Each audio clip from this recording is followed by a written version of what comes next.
অর্থাৎ এই কথা বুঝাইতে চাই যে আমাদের প্রত্যেকে, কেউ আমরা হজ শেষ করে আসলাম, কেউ আমরা কোরবানি আদায় করলাম, কেউ আমরা কোনো না কোনো ইবাদত আদায় করি, তো আমরা যে যে অবস্থায় আছি আমাদের প্রত্যেকের জন্য একটা অন্যতম ডিউটি উযকুরুল্লাহ, আল্লাহর স্মরণ, আল্লাহর স্মরণ, আল্লাহর স্মরণ, আল্লাহকে স্মরণ করা। আল্লাহকে স্মরণ করতে হয় জিকির কয়ভাবে? বিভিন্নভাবে। এক নাম্বার, পুরা দিন মানা, ইসলাম মানা, এটা আল্লাহর স্মরণ। পুরা ইসলাম আল্লাহর স্মরণ। কোন ব্যক্তি পুরা দিনকে মানা, দিন মোতাবেক চলা, এ যেন আল্লাহকেই স্মরণ করে। ওমান আ'রাযা আন যিকরি ফাইন্না লাহু মাঈশাতান দানকা। এই যে আল্লাহ তাআলা বলে যে আমার স্মরণ থেকে বিমুখ, আমি তার দুনিয়ার জীবন সংকীর্ণ করে দেব। ওয়া নাহশুরুহু ইয়াউমাল কিয়ামাতি আ'মা, কিয়ামতের দিন তাকে অন্ধ বানিয়ে উঠাবো। তাফসীরের মধ্যে আছে এইখানে জিকির বলতে পুরা দিন উদ্দেশ্য, যে আমার দিন থেকে বিমুখ, আমি তার দুনিয়া সংকীর্ণ করে দেব আর আখিরাতে অন্ধ করে উঠাবো। এজন্য কোনো বদ্দিন হাজার কোটি টাকার মালিক হইতে পারে। এই ছোট্ট জীবনে আমরা হাজারো দেখছি যে কোন নাফরমান, পাপী, হারাম উপার্জনকারী, অবৈধ উপার্জনকারী অথবা মন্দ কোনো চরিত্রহীন কোনো কাজের সাথে জড়িত ওই নাফরমান কোনোদিনও স্বস্তি কাকে বলে, তৃপ্তি কাকে বলে সে পায়। হ্যাঁ হ্যাঁ, এটা বাস্তব। অনেক বেপর্দা নারী দেখবেন রাস্তায় খুব জোরে হাসে, রাস্তায় খুব জোরে কথা বলে, মনে হয় যেন খুব খুশি। আসলে এটা শয়তান তাদেরকে বুঝাইছে, যেহেতু পারিবারিক শান্তি নাই, একাকিত্বে কোনো কি নাই, শান্তি নাই, এজন্য মানুষকে ধোঁকা দেওয়ার জন্য ইবলিস তাদেরকে বাইরে মানুষের সামনে হাসে। ব্যক্তি জীবনে শান্তি নেই, একান্ত জীবনে শান্তি নেই। এজন্য আল্লাহকে বাদ দিলে আল্লাহ তাআলা দুনিয়ার জীবন সংকীর্ণ করে দেয়। তো এখানে দিন উদ্দেশ্য, পুরা দিন। কোরআনুল কারীমের মধ্যে আছে ইন্না নাহনু নাযালনা যিকরা, নিশ্চয়ই আমি জিকির নাজিল করেছি, মানে এই পুরা কোরআন। এখানে জিকির অর্থ কোরআন। তাহলে জিকির আল্লাহর স্মরণ, এক অর্থ হলো পুরা দিন মানে আল্লাহর স্মরণ। এটার একটা অর্থ হলো পুরা কোরআন পড়া, পুরা কোরআনকে গ্রহণ করা, কোরআন তিলাওয়াত করা, এটা আল্লাহ তাআলার জিকির। আবার বিভিন্ন কালেমা যেগুলো আল্লাহ রাসূল সাল্লাল্লাহু আলাইহি সাল্লাম নির্ধারণ করে দিয়েছেন, এই কালেমা, এই বাক্যগুলো পড়া, জবান দিয়ে পড়া, এটাও আল্লাহর জিকির। মনে করেন কখনো সুবহানাল্লাহ, কখনো আলহামদুলিল্লাহ, আল্লাহু আকবার, লা ইলাহা ইল্লাল্লাহ, এই যেগুলো পড়া, জবান দিয়ে পড়া। এই যে আমরা পড়ি কখনো আলহামদুলিল্লাহ, কখনো পড়ি মাশা আল্লাহ, কখনো পড়ি ইন্না লিল্লাহ, কখনো পড়ি নাউযু বিল্লাহ, কখনো বলি আলহামদুলিল্লাহ, কখনো বলি বারাকাল্লাহ। এই যে বিভিন্ন পড়ি, সব কিছুই মানে এক মুমিন, নবী শিখাইছে হাসলেও আল্লাহর নাম, কাঁদলেও আল্লাহর নাম, আনন্দিত হলেও আল্লাহর নাম, দুঃখ বেদনায় পড়লেও কি আল্লাহর নাম, রোগে সুখেও আল্লাহর নাম, অভাবেও আল্লাহর নাম, সচ্ছলতায়ও আল্লাহর নাম। দাউ আল্লাহ নবী সাল্লাল্লাহু আলাইহি সাল্লাম উপরে উঠতে আল্লাহু আকবার পড়তেন, নিচে নামলে সুবহানাল্লাহ পড়তেন, সমতল জায়গায় থাকলে লা ইলাহা ইল্লাল্লাহ পড়তেন। তার মানে আল্লাহ নবী আমাদেরকে শিখাইছেন যে হরদম মুমিন আল্লাহকেই ডাক, আল্লাহকেই ডাক। তাহলে এই জন্য এক নম্বরে পুরা দিন মানা, এটা আল্লাহর স্মরণ। দুই নম্বরে কোরআনকে পড়া, এটা আল্লাহ তাআলার স্মরণ। তিন নম্বর এই আলফাজ দিয়ে আল্লাহর নামগুলো জবান দিয়ে উচ্চারণ করা, এটা আল্লাহ তাআলার স্মরণ।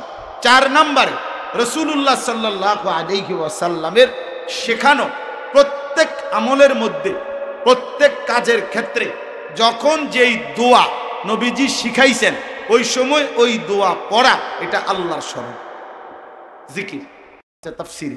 তাফসীরে কুরতুবীতে আছে হযরত আব্দুল্লাহ ইবনে আব্বাস রাদিয়াল্লাহু তাআলা আনহুমা, তিনি বর্ণনা করছেন এই আয়াতের তাফসীরে। তিনি বলছেন এক ছোট বাচ্চা আন্দাজ করো যে এক ছোট বাচ্চা তার বাবাকে তার মাকে ছোট অবস্থায় কি পরিমাণ ডাকে, কি পরিমাণ ডাকে, আব্বু আম্মু বারবার বারবার বারবার বারবার ডাকে। তো উনি বলেন আল্লাহ তাআলা বলতে চাচ্ছেন যে এক বাচ্চা যে পরিমাণ আব্বাকে ডাকে মাকে ডাকে, তুমি মুমিন তোমার আল্লাহকে তার চাইতে বেশি পরিমাণ ডাকো, আল্লাহকে এর চাইতে বেশি পরিমাণ ডাকো। এই জন্য আমাদের সবার জন্য এটা সব সময়ের জন্য করণীয়। আল্লাহ তাআলা বলছেন বান্দা প্রত্যেক সময় আমি নির্ধারিত ইবাদত আছে সেই ইবাদতগুলো আদায় করবা, আর নির্ধারিত ইবাদতের অতিরিক্ত সারা সময়টা তুমি আল্লাহ তাআলার জিকির করো, আল্লাহকে স্মরণ করো। আল্লাহকে ভুলে মোমেন মোমেন থাকে না, আল্লাহকে বাদ দিলে ইমানদার আর ইমানদার থাকে না, ইমানদার থাকে। এজন্য আল্লাহর স্মরণ মা বোনদের কাছে, আমরাও যেহেতু আল্লাহ পাকের দয়া হজ্জের সফর থেকে আসছি এবং হজ্জের সফরের পরে আজকে প্রথম ইসলাহি মজলিস, এই জন্য আমি এই আয়াত পড়ছি। অর্থাৎ এই কথা বুঝাইতে চাই যে আমাদের প্রত্যেকে, কেউ আমরা হজ শেষ করে আসলাম, কেউ আমরা কোরবানি আদায় করলাম, কেউ আমরা কোনো না কোনো ইবাদত আদায় করি, তো আমরা যে যে অবস্থায় আছি আমাদের প্রত্যেকের জন্য একটা অন্যতম ডিউটি উযকুরুল্লাহ, আল্লাহর স্মরণ, আল্লাহর স্মরণ, আল্লাহর স্মরণ, আল্লাহকে স্মরণ করা। আল্লাহকে স্মরণ করতে হয় জিকির কয়ভাবে? বিভিন্নভাবে। এক নাম্বার, পুরা দিন মানা, ইসলাম মানা, এটা আল্লাহর স্মরণ। পুরা ইসলাম আল্লাহর স্মরণ। কোন ব্যক্তি পুরা দিনকে মানা, দিন মোতাবেক চলা, এ যেন আল্লাহকেই স্মরণ করে। ওমান আরাযা আন যিকরি ফাইন্না লাহু মাঈশাতান দানকা। এই যে আল্লাহ তাআলা বলে যে আমার স্মরণ থেকে বিমুখ, আমি তার দুনিয়ার জীবন সংকীর্ণ করে দেব। ওয়া নাহশুরুহু ইয়াউমাল কিয়ামাতি আ'মা, কিয়ামতের দিন তাকে অন্ধ বানিয়ে উঠাবো। তাফসীরের মধ্যে আছে এইখানে জিকির বলতে পুরা দিন উদ্দেশ্য, যে আমার দিন থেকে বিমুখ আমি তার দুনিয়া সংকীর্ণ করে দেব আর আখিরাতে অন্ধ করে উঠাবো। এজন্য কোনো বদ্দিন হাজার কোটি টাকার মালিক হইতে পারে। এই ছোট্ট জীবনে আমরা হাজারো দেখছি যে কোন নাফরমান, পাপী, হারাম উপার্জনকারী, অবৈধ উপার্জনকারী অথবা মন্দ কোনো চরিত্রহীন কোনো কাজের সাথে জড়িত ওই নাফরমান কোনোদিনও স্বস্তি কাকে বলে, তৃপ্তি কাকে বলে সে পায়, সে পায়। হ্যাঁ হ্যাঁ, এটা বাস্তব।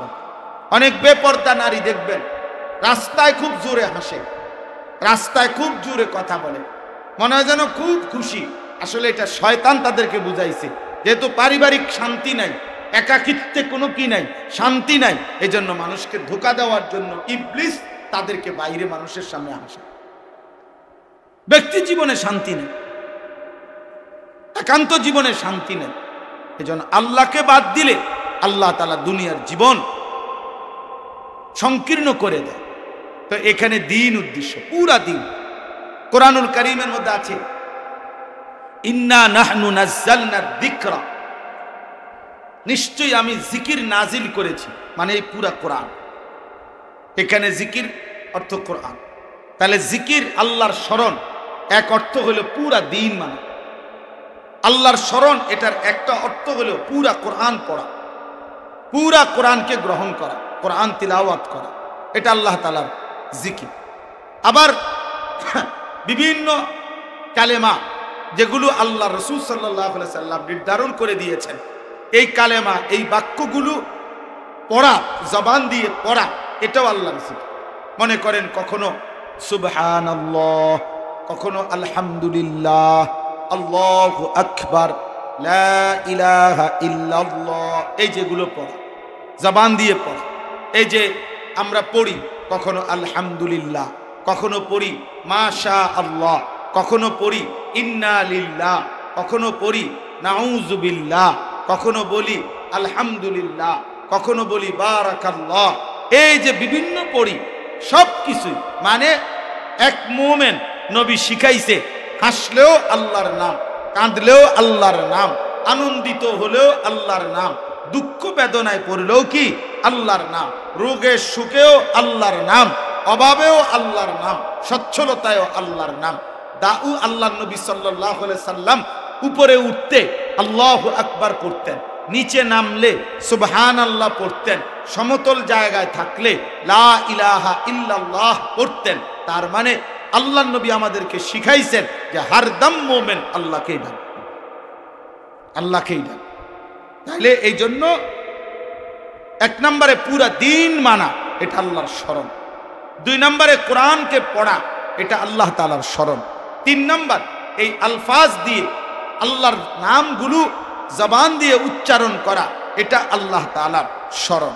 চার নম্বরে রাসূলুল্লাহ সাল্লাল্লাহু আলাইহি ওয়াসাল্লামের শেখানো প্রত্যেক আমলের মধ্যে, প্রত্যেক কাজের ক্ষেত্রে যখন যেই দোয়া নবীজি শিখাইছেন ওই সময় ওই দোয়া পড়া, এটা আল্লাহর স্মরণ, জিকির।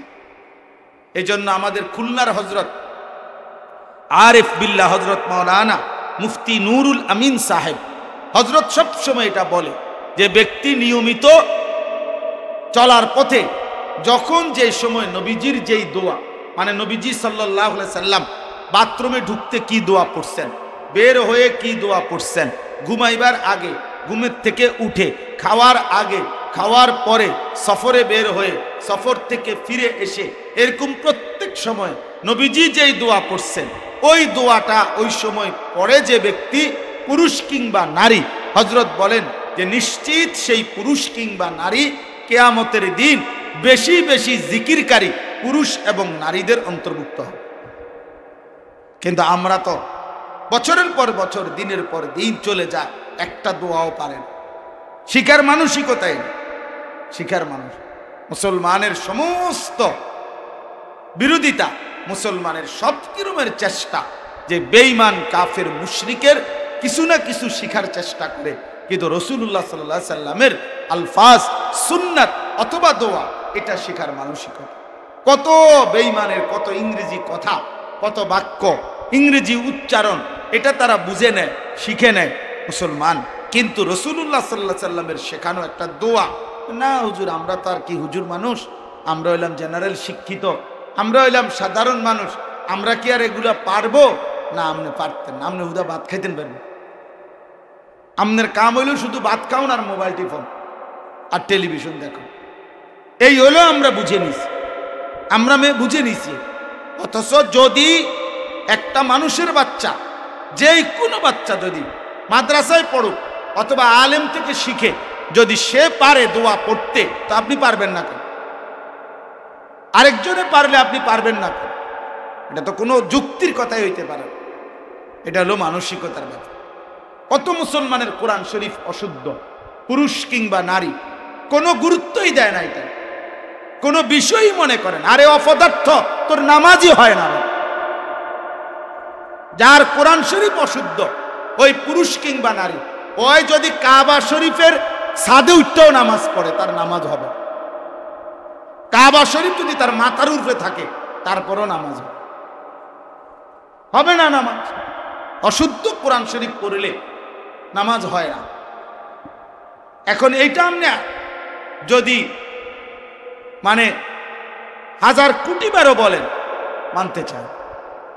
আমি এবারও বলছি নুরুন্নবী ভাই, ওই যে হজ্জের সফরে, যে আমাদের মুসলমান অনেকে, আমাগো দেশিয়ার মধ্যে বেশি, মানে যেই জিনিসে শুধু আবেগ, ইবাদত না, এমনি আবেগ, এইটার জন্য জান প্রাণ, আর যেটা ইবাদত ওইটার মধ্যে অলস। মানে এটা যদি বলছি মনে করেন এটা সুন্নত, এখানে চলেন বা এটা করেন না, হুজুর যেই অবস্থা শরীরের, কোনো রকম টিকা রয়েছি, আল্লাহ আল্লাহ করে কোনো রকম বাড়ির যেতে নিস, বুঝলেন। আর যদি বলেন যে এই কোন আইটা ধরলে, হ্যাঁ অনেক নেকি, মনে করে এটা শুনছি একজনে কইস, আরে কি গো, এইবার দরকার হইলে মাথা ফাটাইয়া হইল এটা দেখতে যাবে, এটা ধরবে, এটা ধরবে। শুনছে মনে করেন যে কারোর থেকে যে একটা জিনের পাহাড় আছে, এটা যাইতে হইবে জিনের। এইবারও আমাদের সাথী আপনার, অর্থাৎ যাইতে হইবে জোহরের নামাজ, হারামের জোহরের নামাজ মিস গেছে, জোহরের নামাজ পড়ার সুযোগ হয় না, কিন্তু জিনের পাহাড় দেখতে। আর জোহরের নামাজ বাঁচতে ফরজ, আগে জিনের পাহাড় কিচ্ছু না। এটা একটা পাহাড়, উঁচা জায়গা, এখানে যে কোনো কিছু একটা মাধ্যাকর্ষণ শক্তি হোক, কিছু একটা হইতে পারে। যে বেলকি একটা না, এইটা চাইতে বোতল, মানে বোতল রাখলে বোতল তো নিচের দিকে পড়ার কথা, এটা ওহে দিকে যায়, পানি উল্টা দিকে যায়। এই এখন এইটা দিক, এটা হইলো মেন দায়িত্ব। এই 7.5 লাখ টাকা খরচ করে হজ্জের মেন কাজ হইলো জিনের পাহাড় দেখছে। জিনও নাই, ভূতও নাই, ওখানে কিচ্ছু নেই, কিন্তু জোহরের নামাজ চলে গেছে, কোনো আফসোস। অথচ মসজিদে হারামে একটা সেজদা মানে 1 লক্ষ সেজদা। 1 ওয়াক্ত নামাজ মানে কি 1 লক্ষ ওয়াক্ত না। এটা আপনি বুঝাইতে পারতেন, এরকম বহুত মিস যাইতে পারে। এই হলো আমাদের হাল। অর্থাৎ আবেগের বেলায় খুব আগ্রহী, ইবাদতের বেলায় আগ্রহ, ইবাদতের বেলায় আগ্রহ। এই আপনি ওই যে মসজিদে কুবা শনিবার দিন ফজরের নামাজ পড়ে আল্লাহ নবী সাল্লাল্লাহু আলাইহি ওয়াসাল্লাম পায়ে হেঁটে মসজিদে নববী থেকে কুবা মসজিদে যাইতেন। সেখানে গিয়ে 2 রাকাত নামাজ পড়তেন। নবীজি সাল্লাল্লাহু আলাইহি ওয়াসাল্লাম বলছেন, এতে করে ওই ব্যক্তির আমল নামায় একটি উমরা হজ্জের, একটি উমরার পূর্ণ সওয়াব হবে। এখন এইটাতে লোক পাইতে কষ্ট, কিন্তু এমনি যদি আপনি যে 40 মিনিট দূরে, 50 মিনিট দূরে আপনি একটা দোকান আছে বা একটা মার্কেট আছে, কারে কম দামে সেফ রেটে অন্যান্য খান থেকে আরো 5 টাকা কমে আপনি অনেক ভালো ভালো কম্বল পাইবেন, যাইবেননি আর রোজ যাইবেননি। আরে রোজ হলে সাথী লোক এখান থেকে কম্বল, মানে ওইখান থেকে গিয়ে কম্বল কিনবো, কিন্তু এখানের এই আমলটা শরীরে কোনায়। এই জন্য বুঝাইলাম আর হালাত হইল যেখানে ইবাদত সেখানে গাফল, যেখানে শুধু আবেগ আর কি আবেগ, সেখানে খুব আগ্রহ, সেখানে খুব আগ্রহ। এই হলাম। অথচ আল্লাহ তাআলা চাচ্ছেন রাসূলুল্লাহ সাল্লাল্লাহু আলাইহি ওয়াসাল্লাম আমাদের জীবনে আমাদেরকে প্রত্যেক কাজের মধ্যে দোয়া শিখাইছে। 10টা দোয়া, 5টা দোয়া। আরে একটা একটা করে যদি একজন মহিলা, একজন পুরুষ শেখা শুরু করত, তো 3 মাসে, 6 মাসে, 1 বছরে 10টা হইলে তো পারত, 5টা দোয়া হইলে তো পারত না। শিখার কোনো মানসিকতা। জেনারেল শিক্ষিত ছেলেরা ওরা বুঝে নিছে যে ওদের জন্য ইসলামের বিধান হইল ওরা মন মতো শুক্রবারে 2 রাকাত নামাজ পড়লে অথবা মন মতো চলাফেরা করে ওরা এই যে মাঝে মধ্যে যে 2-4 10 টাকা, 100 টাকা, 500 টাকা দান সৎকার করে, বেস্ট তো এমনি যে বেস্ট আর কি, 2টা রুম আর একটা বারান্দা, এইটাই তো বেস্ট। আর বেশি কি? হুজুররা অনেক বাড়াবাড়ি করে, ওগুলারে অনেক কিছু বলে, ওরা উনি জানে, হুজুররা পইরা জানে না, উনি না পইরেই জানে এটা মামুলি বিষয়, আফসোসের বিষয়। খামখেয়ালি মনে করি আমি, খামখেয়ালি মনে করি। অথচ কোরআনুল কারীমের মধ্যে আছে, আল্লাহ তাআলা বলছেন উদখুলু ফিস সিলমি কাফা। একজন মুমিনকে বলছে, ইমানদার পুরা ইসলামের মধ্যে ঢোকো। অতএব ফরজও বাদ দেবার সুযোগ নেই, ওয়াজিবও বাদ দিবার সুযোগ নাই, সুন্নত মুস্তাহাব নফলও বাদ দিবার সুযোগ নাই। কোনো আমল নফল, কোনো আমল মুস্তাহাব এর অর্থ হইল কখনো কখনো যদি ছুটে যায় অসুবিধা নেই, কিন্তু সব সময় আমি কখনোই করব না এই জন্য নফল। কোনো আমল নফলের অর্থ কি এই যে আপনি কখনোই যাতে করতে না হয় এই জন্য নফল নাকি? এই জন্যই মুস্তাহাব। আমরা বুঝছি, আমরা বুঝে নিছি যে এটা হলো এমন আমল শরীয়তের, এটা কোনো সময় করতে হবে না। না, অর্থ এটা না। অর্থ হইল কখনো কখনো যদি ছুটে যায় তাইলে অসুবিধা নেই, কিন্তু এটাকে লাজেম বানায় নেওয়া, ছুটাইয়ে দেওয়া আজীবনের জন্য, এটা তো মুমিনের কাছে কাম্য না। যাই হোক, আজকে আপনাদের কাছে, মা বোনদের কাছে আমার বিশেষ কথা হইল, মায়েরা, আল্লাহ তাআলা এটা বলছেন, বান্দা আমি চাই ঘরে কিংবা বাইরে জীবন চলার পথে তুমি বান্দা আমি আল্লাহকে বেশি বেশি স্মরণ করো, বেশি বেশি স্মরণ করো। শুধু দুনিয়া, শুধু দুনিয়ার জীবন, শুধু দুনিয়ার চাওয়া পাওয়া, শুধু দুনিয়ার প্রয়োজন, এটুকু দিয়েই জীবন শেষ করো না। এই শেষ কথা হইল আল্লাহ তাআলা বলেন ফামিনান নাসি মান ইয়াকুলু, মানুষকে আল্লাহ দুইটা ভাগ করছেন। আল্লাহ বলেন এক ধরনের মানুষ আছে যারা বলে রব্বানা আতিনা ফিদ দুনিয়া, আয় আল্লাহ আমারে যা দিবেন দুনিয়ায় দেন। ভালো মন্দ দর বুঝি না, আমি যেমনে যেমনে দুনিয়া চাই আপনি আমার এমনি দেন। অসংখ্য মানুষ আছে যারা হালাল না হারাম, উচিত হবে না অনুচিত, আল্লাহর পছন্দ না অপছন্দ, এত কিছু দরকার নাই। হুজুর আমি যেমনে বলছি আপনি এমনি আল্লাহরে কোন এটা দিত আমার সুজান।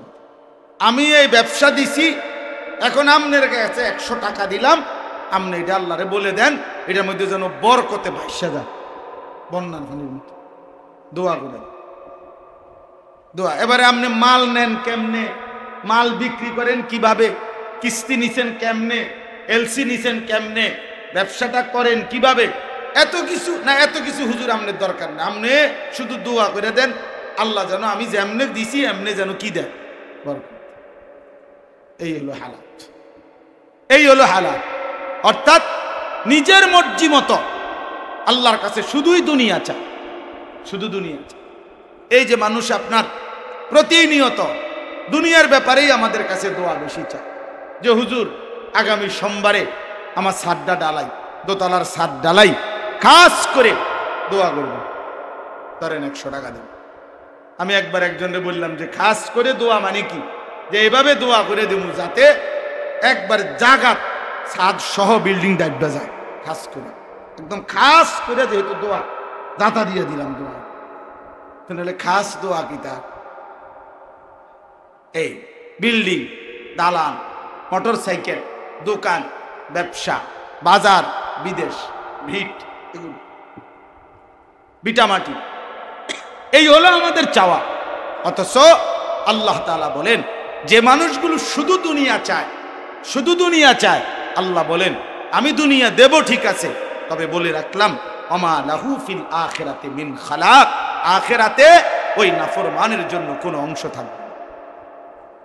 ঠিক আছে নাও দুনিয়া, বিল্ডিংও শেষ হবে, দালানও হবে, জমিও হবে, ছেলেও বিদেশ যাবে, দুনিয়াও কামাই হবে বান্দা, তবে মনে রেখো ওমা লাহু ফিল আখিরাতি মিন খালাক, আখিরাতে তোমার জন্য কোনো অংশ থাকবে না, আখিরাতে কিছুই মিলবে না।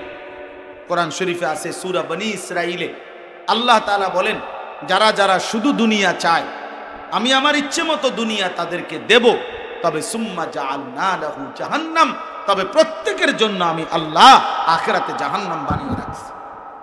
দুনিয়া নিয়ে নাও বান্দা, অসুবিধা নাই দিলাম, তবে জাহান্নামও দেব, এটাও মনে রাখো, এটাও মনে রাখো।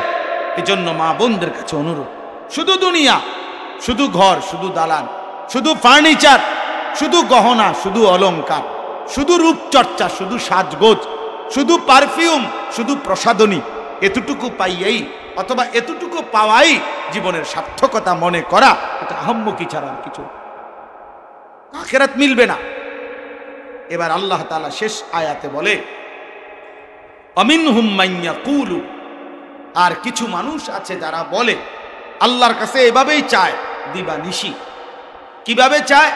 রব্বানা আতিনা ফিদ দুনিয়া হাসানা, আল্লাহ আমি পুরা দুনিয়া চাই না, আমি যা ইচ্ছা তাই চাই না, বরং আমি আল্লাহ দুনিয়া ওইটাই চাই যেটা হাসানা, যেটা উত্তম, যেটা পবিত্র, যেটা হালাল, যেটা আপনার অনুমোদিত, যেটা আপনার পছন্দ মতো, আপনার মানসা মতো পছন্দ মতো দুনিয়া আমারে দেন, হালাল দুনিয়া আমারে দেন, পবিত্র দুনিয়া আমারে দেন। হাসানা, হাসানা তাফসীরের মধ্যে লিখছে যে আল হাসানা শব্দের অর্থটা কি, তাফসীরের মধ্যে লিখছে মুফাসসিরিনে কেরাম, কেউ লিখছেন যে নিজের শরীরটা ইবাদতের জন্য সুস্থ থাকা আর প্রয়োজন পরিমাণ রিজিকের ব্যবস্থা থাকা, আমার যেটুকু দরকার রিজিক এটুকুর ব্যবস্থা হওয়া আর ইবাদতের জন্য শরীরটা সুস্থ থাকা, এটা হাসান। এটা কি হাসান। দুই, কোন কোন মুফাসসিরিনে কেরাম বলেন আল্লাহর হুকুম মানার পরিমাণ ইলম এবং ওই পরিমাণ ইবাদতের যোগ্যতা থাকা, হ্যাঁ, নিজের মধ্যে, এটাই দুনিয়ার হাসান। আল্লাহর হুকুম মানবো কিভাবে, ওই পরিমাণ জ্ঞান আমার আছে, আর আল্লাহর হুকুম মানার মতো যোগ্যতা, শারীরিক সক্ষমতা ইবাদতের আমার শরীরের মধ্যে আছে, এইটাই হাসান। এটা যে পেল সে যেন দুনিয়ার মধ্যে কি পাইল, হাসানা পাইল, হাসানা। আরো মজার কথা আছে, হযরত আলী রাদিয়াল্লাহু তাআলা আনহু, তাফসীরে স্পষ্ট আছে, আলী রাদিয়াল্লাহু তাআলা আনহু বলছে, কোন ব্যক্তি যদি একজন নেককার স্ত্রী দুনিয়াতে পায় তো এটা হাসানা। রব্বানা আতিনা ফিদ দুনিয়া হাসানা। উনি বলেন যে এই হাসানা মানে হলো আল মারআতুস সালিহা, নেককার স্ত্রী। অফিল আখিরাতি হাসানা, আর আখিরাতেও আল্লাহ আমি হাসানা চাই। তো তিনি বলছে আল হুরুল ঈন, জান্নাতের হুর পাওয়া, এটা হলো আখিরাতের হাসানা। আর ওয়াকিনা আযাবান নার, আল্লাহ আমারে আগুনের আযাব, জাহান্নামের আযাব থেকে রক্ষা করেন। হযরত আলী বলেন এটা হলো আল মারআতুস সু, মন্দ স্ত্রী, এটাই জাহান্নামের আযাব, এটাই জাহান্নামের আযাব, এটাই আযাবে না। যার একজন মন্দ স্ত্রী মিলছে, বদ আখলাক স্ত্রী, চরিত্রহীন স্ত্রী, বেপর্দা নারী, সেই আযাবুন না। রাগ হওয়ার কিছু নাই, এটা আলী রাদিয়াল্লাহু তাআলা বলেন।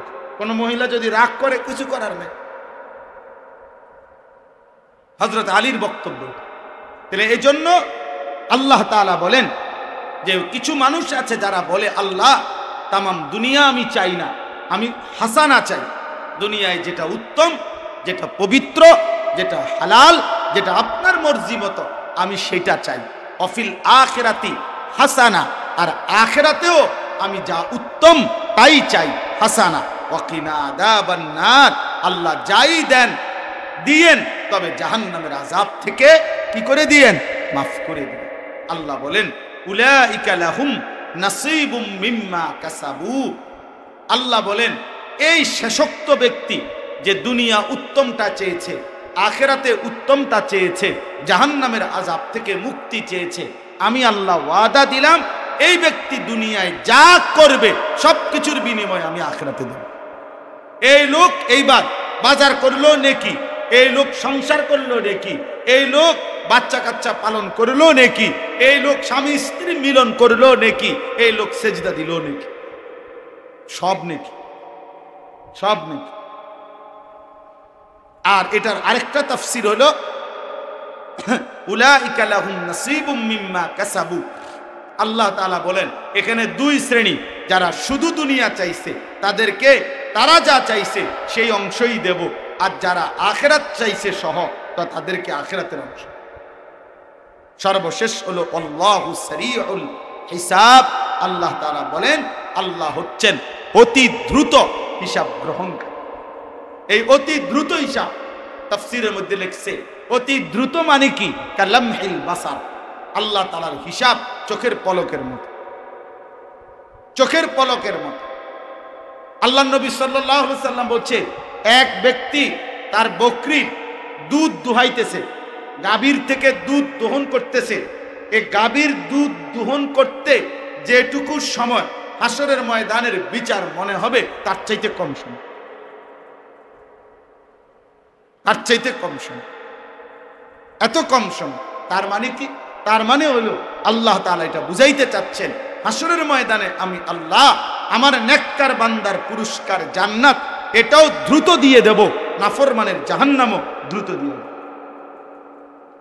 দ্রুত দিয়ে দেব। ইমানদার সুখের নিয়ামতের জান্নাতেও জলদি ঢুকে যাবে, আর নাফরমান তার আযাবের জাহান্নামও জলদি কি ঢুকে যাবে। অতএব আজকে যেই মা বোনরা এসেছেন, দুই কথা আমরা, এক নাম্বার কথা হলো জীবন চলার পথে মা বোন প্রত্যেক কাজে ক্ষেত্রে উঠতে বসতে চলতে ফিরতে আল্লাহকে ডাকবেন, আল্লাহকে ডাকবেন, আল্লাহকে ডাকবেন। এবং অনুরোধ রইল একটা দুইটা তিনটা করে করে দোয়া শিখতে চেষ্টা করেন। দোয়া শিখতে, টয়লেটে বাথরুমে ঢুকতে বের হতে, খাবারের আগে খাবারের পরে, ঘুমের আগে ঘুমের পরে এরকম সুন্নাত সময়ে যে দোয়াগুলো আছে এগুলো যদি কেউ শিখে পড়ার চেষ্টা করে সে আল্লাহ তাআলার জিকিরকারী বান্দা বান্দির অন্তর্ভুক্ত হবে। আর শেষ কথা কি বললাম, যে আমাদের জিন্দেগির পরিকল্পনা, চিন্তা, চেতনা এটা শুধুই যেন দুনিয়া কেন্দ্রিক না হয়। শুধু দুনিয়া চাইলাম না, বরং আমি দুনিয়া চাইব হাসানা, আখিরাত চাইব হাসানা, জাহান্নামের আযাব থেকে মুক্তি চাইব। এই জন্য শেখুল হাদিস হযরত মাওলানা জাকারিয়া রাহমাতুল্লাহ আলাইহি ফাজাইলে আমাল কিতাবের মধ্যে উনি লিখছেন যে কোন মুমিনের জন্য কমপক্ষে অর্ধেক দুনিয়া এর বেশি চাওয়ার, দুনিয়া এর চাইতে আর অনুমতি নেই। উচিত হইল আখিরাত বেশি চাইবে, দুনিয়া কম চাইবে। আর যদি বলে না আমি একটু বেশি চাইতে চাই, তাহলে কমপক্ষে অর্ধেক। কারণ আল্লাহ এখানে শিখাইছে রব্বানা আতিনা ফিদ দুনিয়া হাসানা ওয়া ফিল আখিরাতি হাসানা। তাহলে দুনিয়া আখিরাত একসাথে চাও, তবে কমপক্ষে এটুকু যেন অর্ধেক। এর চাইতে নিচে নাইমা গেল দুনিয়া আরে আখিরাত, দুনিয়া বেড়ে গেল, এটা মুমিনের কাছে কাম্য হইতে পারে না। মা বোনদেরকে ঈমান আমলের জিন্দেগি দান করেন, আল্লাহ তাআলার জিকির, আল্লাহ তাআলার স্মরণ দান করেন। দুনিয়া লুবী জীবন পরিত্যাগ করে আখিরাতমুখী জীবন গঠন করার তৌফিক দান করেন। মা বোন সবাই মাদ্রাসার জন্য দোয়া করবেন, ইসলাহি মাহফিলের জন্য দোয়া করবেন। মাদ্রাসার জরুরতে আপনারা আর্থিকভাবে সহযোগিতা করার চেষ্টা করবেন। মাদ্রাসার যেই জমি কেনা হয়েছে, এই জমি এখনো প্রায় 1,10-20 লাখ টাকার মতো আমাদের পরিশোধ করা বাকি আছে। আমরা আপনাদের কাছেও দোয়া চাই, আপনাদের আন্তরিক সহযোগিতা চাই।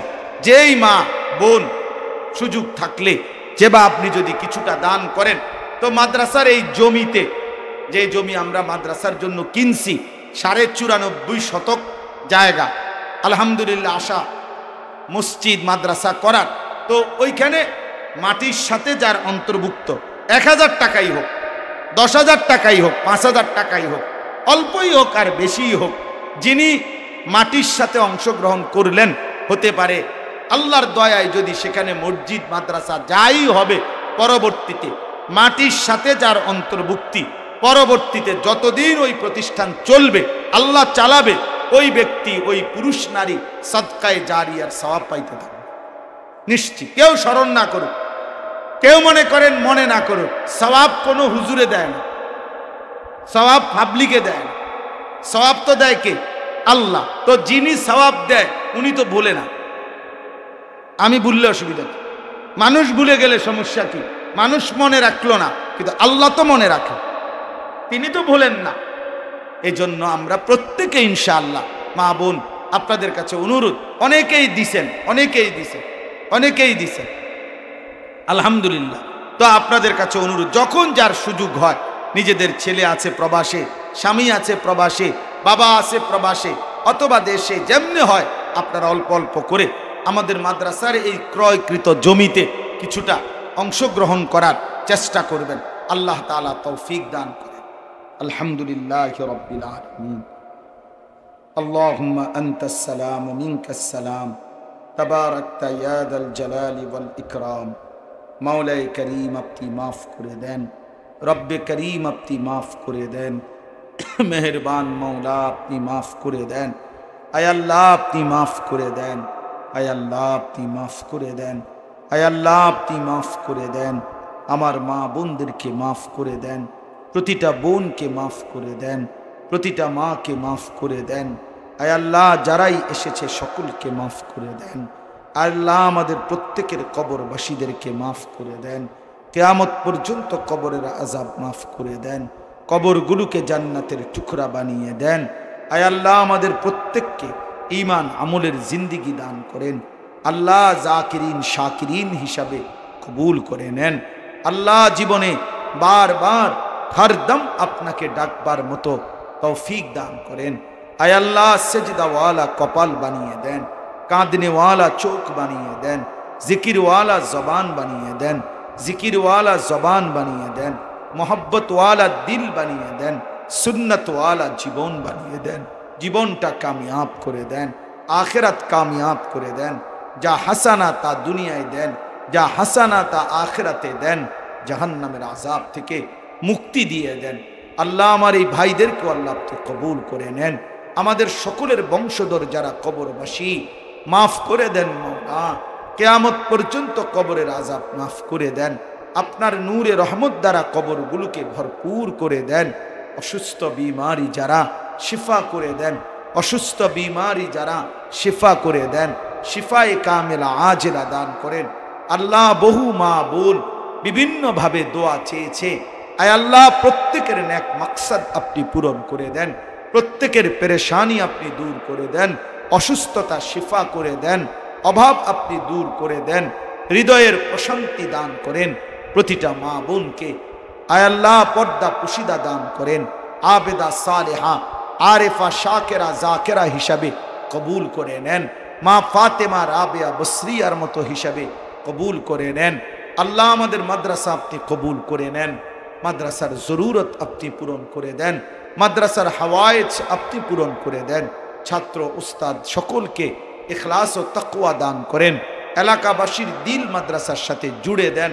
আল্লাহ অনেক ছাত্র অসুস্থ, উস্তাদ শিক্ষক কর্মচারী অসুস্থ, আল্লাহ প্রত্যেককে শিফায়ে কামেলা আজেলা দান করেন, শিফায়ে কামেলা আজেলা দান করেন। আজকের এই মজলিস আপনি কবুল করে নেন। বিকেল বেলার মজলিস আপনি কবুল করে নেন। আয় আল্লাহ আমাদের প্রত্যেককে কবুল আর মনসুর করে নেন। রব্বির হামহুমা কামা রব্বায়ানি সগীরা, রব্বির হামহুমা কামা রব্বায়ানি সগীরা।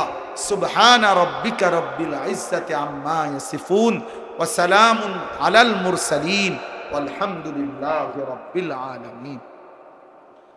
আসরের নামাজের পরে আমাদের পুরুষদের জন্য ইনশাআল্লাহ বয়ান হবে।